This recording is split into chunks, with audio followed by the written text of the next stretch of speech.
Hello students, good morning. आज हम शुरू करने वाले हैं जीव और समष्टियाँ, कक्षा 12 का ये चैप्टर है और इंग्लिश में इसे कहते हैं ऑर्गेनिजम्स एंड पॉपुलेशंस। तो मैंने थोड़े से नोट्स बनाए हैं और हम देखेंगे कि इस नोट्स में आज मैंने क्या लिखा है।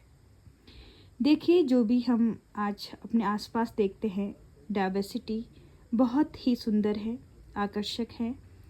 और ये डाइवर्सिटी किस प्रकार से है, इस चीज़ को हम समझेंगे। सबसे पहले हम समझते हैं जीव विज्ञानी संगठन स्तर, या हम इसे कह सकते हैं लेवल ऑफ बायोलॉजिकल ऑर्गेनाइजेशन। साथ ही हम देखेंगे लेवल ऑफ बायोलॉजिकल ऑर्गेनाइजेशन, जिसमें सबसे पहले बृहद अणु, मैक्रोमोलिक्यूल्स, कोशिकाएं, सेल्स से बनती हैं आपके ऊतक, टिश्यूज, और टिश्यूज से बनते हैं आपके अंग, ऑर्गन्स, और ऑर्गन्स से बनते हैं आपके अंगतंत्र, या हम कह सकते हैं ऑर्गन सिस्टम। ऑर्गन सिस्टम से कंप्लीटली बनता है एक ऑर्गेनिजम्स या इंडिविजुअल्स ऑर्गेनिजम्स। इसे हम हिंदी में विष्टि या जीव भी कह सकते हैं।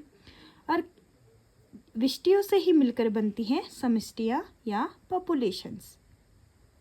पॉपुलेशंस की बात हम करेंगे इस चैप्टर में। और कई पॉपुलेशंस से मिलकर बनती हैं, समष्टियों से मिलकर बनती हैं आपके समुदाय, कम्युनिटीज़। और कम्युनिटीज़ से मिलकर बनता है आपका पारितंत्र। पारितंत्र को ही कहते हैं इकोसिस्टम। और कई इकोसिस्टम्स से मिलकर बनता है आपका बायोम्स, या कह सकते हैं जियो। ये है आपके जीव विज्ञानी संगठन स्तर। आगे हम बात करेंगे फिर इसके बाद। जब भी कोई भी क्वेश्चंस आता है, जैसे कैसे, हाउ, तो इट मीन्स हमें क्या बताना है, किसी भी चीज़ की क्रियाविधि, या हम कह सकते हैं मैकेनिज्म्स। हाउ जहाँ पे भी क्वेश्चन रेज होगा, वहाँ पे हमें किसी भी जिस चीज़ के लिए भी क्वेश्चन हाउ आ रहा है, वहाँ पे हम मैकेनिज्म्स या क्रियाविधि की बात करते हैं। और जहाँ पे क्यों आता है, वहाँ पे हम महत्व या सिग्निफिकेंस की बात करते हैं। आगे हम देखेंगे मोस्ट इम्पोर्टेंट ये टॉपिक है हमारा पारिस्थितिकी, या इसी को हम कहते हैं इकोलॉजी। इकोलॉजी किसे कहते हैं, सवाल ये है। जैसे कि हम समझते हैं कि जीव जब जीव के साथ इंटरेक्शन करता है, और जीव किसके साथ इंटरेक्शन करेंगे, अजैविक कारकों के साथ, या हम कह सकते हैं ऑर्गेनिजम्स के साथ इंटरेक्शन करेंगे, और साथ ही अपने आसपास के वातावरण में उपस्थित अजैविक कारकों के साथ भी इंटरेक्शन करते हैं या पारस्परिक क्रियाएं करते हैं।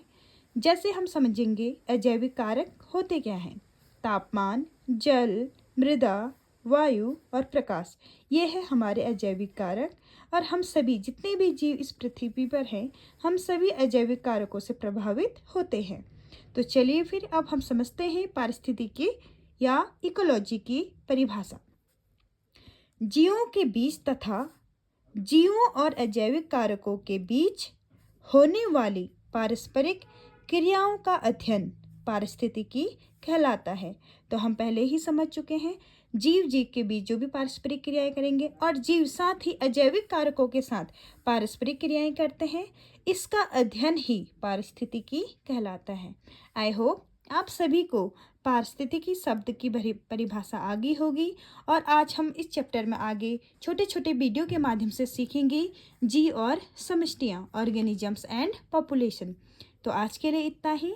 Thank you. Have a nice day.